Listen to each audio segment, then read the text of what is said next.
One of the groups involved in the anti-Trump protests is called Move On. Its website calls for people to rally against the president-elect. It apparently has ties to billionaire investor and Clinton supporter George Soros too. That's, in fact, according to emails, if you look back to 2008, released by Wikileaks from Clinton's campaign chairman John Podesta to George Soros.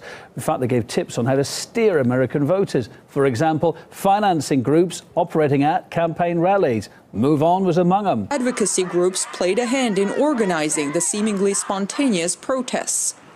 Among them, an organization called Move On, which is funded by George Soros, a Hillary Clinton supporter and billionaire.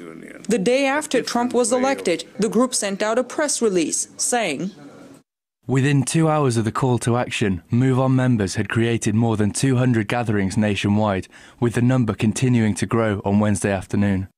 And police are gearing up for more. Crowds have been marching through Philadelphia, Washington, D.C., New York and Chicago, among many others.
Trump, whether you like him or not, was elected fairly and squarely. By the looks of it, nobody's saying the votes were rigged. Nobody's saying there's anything underhand here. Don't people just simply have to accept that that's the way it is? Democracy played out. The majority of the people wanted it. Well, thereabouts. And there he is. Yeah, well, I would certainly agree, Kevin. In essence, what the opponents of Trump now are doing is exactly what they accused him of planning to do if he lost, which is disputing the results of an entirely fair election. He refused to say that he would respect the results of this election. Now, make no mistake, by doing that, he is threatening our democracy. And the peaceful transition of power is one of the things that sets us apart. It's how we hold our country together, no matter who's in charge. This isn't fair. I need Hillary to stand up right now and walk in and sue the United States of America.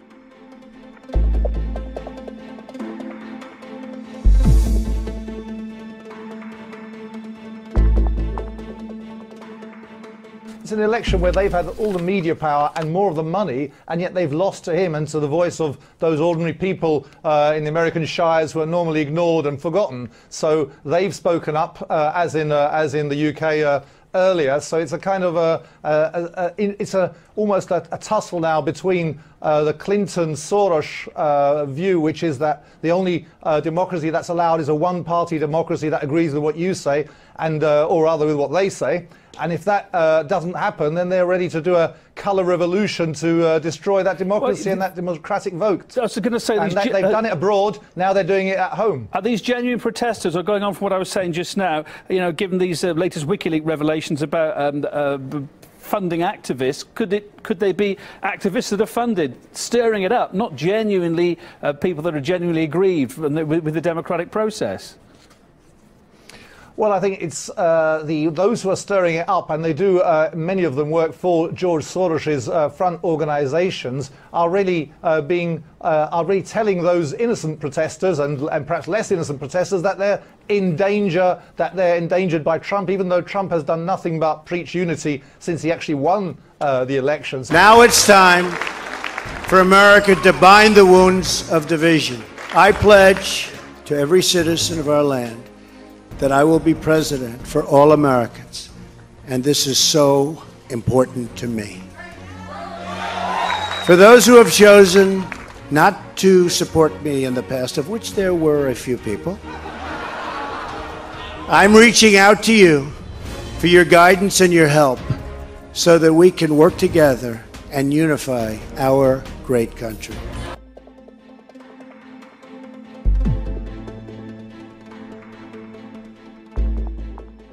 The globalist elite object to in Trump is perhaps something else other than the things they're telling the protesters about.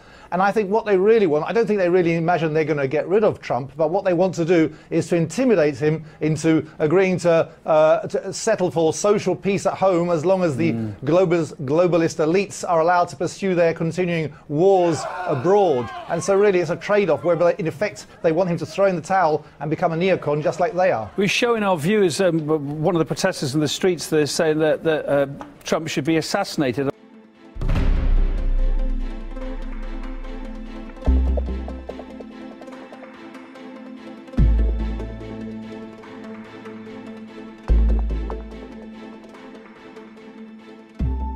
Is it going to get more and more violent, or is this all going to die down? That, I think, is the $64,000 question, but effectively that sense of inevitability of the kind of Western liberal globalist movement has been brought short by the return of a traditionalist kind of old white male, and it's something that they find intolerable. But as I say, if and as you say indeed, the election was fought in a fair way, a relatively fair way, slightly to the detriment of Donald Trump, who didn't make things easier for himself with some of his sound bites. But now that the election has been fought and won by him, they should put up or shut up. Well, now California is saying they would like to reject these results. They say it's not consistent with the state's values. I mean, on the legal side of it, how can they say that? He won this election fair and square by the rules. What are they talking about there? I think we're talking about someone stirring the pot there, because America has never traditionally had a problem with accepting the results of elections. We now have, as I say, Soros behind many colour revolutions in other countries, are now financing, in effect, a kind of semi-colour revolution in the US. Over the years, George Soros has been accused of meddling in internal politics of a number of countries.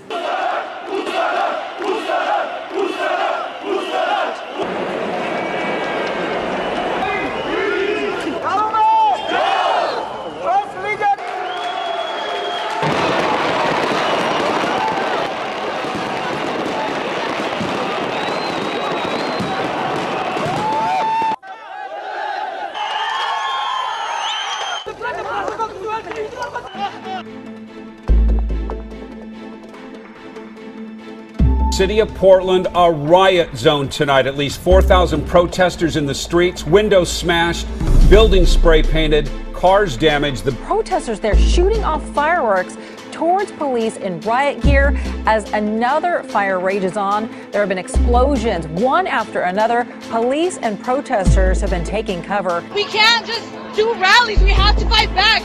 There will be casualties on both sides. There will be, because people have to die to make a change in this world. Chaos erupts early this morning after a protester was shot while marching on the Morrison Bridge. Portland police say the suspect is still on the loose. They say the shooter was in a gray or silver sedan. And Portland police say the suspect is described as an African-American male in his late teens, about 5'8" tall, with a thin build, and he was wearing dark-colored clothing. I don't know whether it categorizes as treason, but he certainly operates from the shadows, in the shadows. His only legitimacy is his wallet, and his only concern is to create the kind of democracy that he can prop up and gain an interest from. So that's the kind of person who's behind this continuing protest against what, at the end of the day, was a valid, legitimate, free and fair election. The Soros organization went beyond protesting. Move On released a petition calling to change the U.S. Constitution and get rid of the Electoral College, which gave Trump his victory.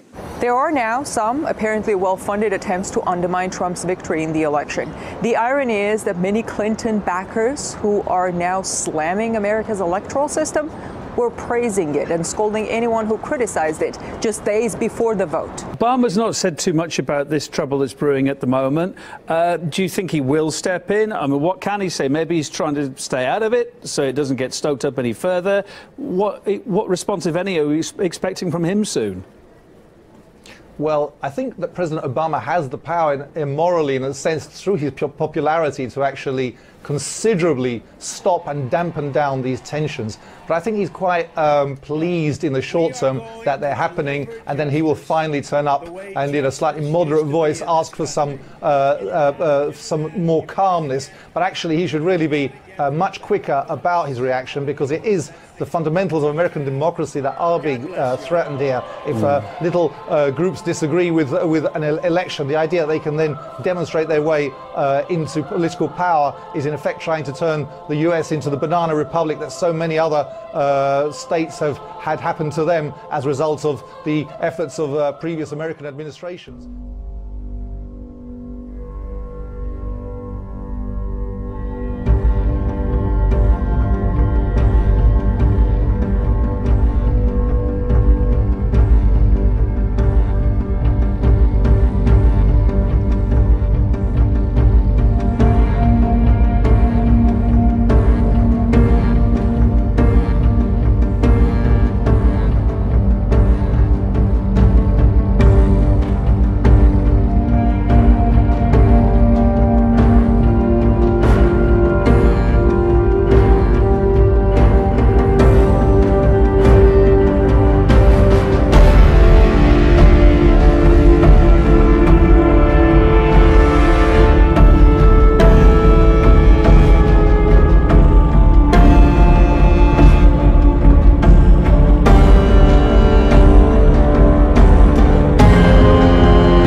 I'm driving by and we get blocked on traffic, so I come up here to see what it is. I go and tell them, hey, he's our president. This is democracy.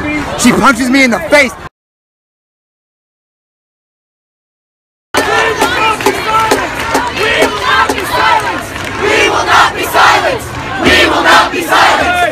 Well, colleges across the country trying to console millennials having temper tantrums after Donald Trump's historic victory. They are canceling tests, giving out free hot chocolate, offering therapy dogs, and free passes to skip class to those students who are just so upset. Support of Donald Trump may have made her a target. What the fuck? Oh, bitch! Fuck you, bitch! Fuck you, bitch! She said, do you hate Mexicans? And I was like, no. And she said, you support Trump, you hate Mexicans. When you vote Trump, damn it! You voted Trump! You voted Trump! Oh, yeah! Yeah, he voted Trump! She missed Yeah! Damn. Beat his ass! Don't vote Trump. Don't vote Trump! Don't vote Trump! Yeah, this shit didn't it. Hey, y'all be gone though. Wait, take the lighter shot. Police finna come. These ghetto black thugs beat up a Trump supporter. They beat him up, stomped him out, then they took his car. But then people say, well, Trump supporters are racist. Trump supporters, you know, are crazy. Well, hold the hell on. the ones that voted for Hillary seem like they the crazy ones. They the ones out here jumping people, slapping people, having them doing the damn most. So I'm trying to figure out who really the damn deplorables, who really the crazy ones, because I'm confused.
Y'all need to take y'all asses home, because y'all dividing this country, not Donald J. Trump. Donald Trump said, "Make America great again." I think we can do that, and this is going to involve everyone across the entire political spectrum, left, right, communist, conservative. Everyone is going to have to work together to make this country great.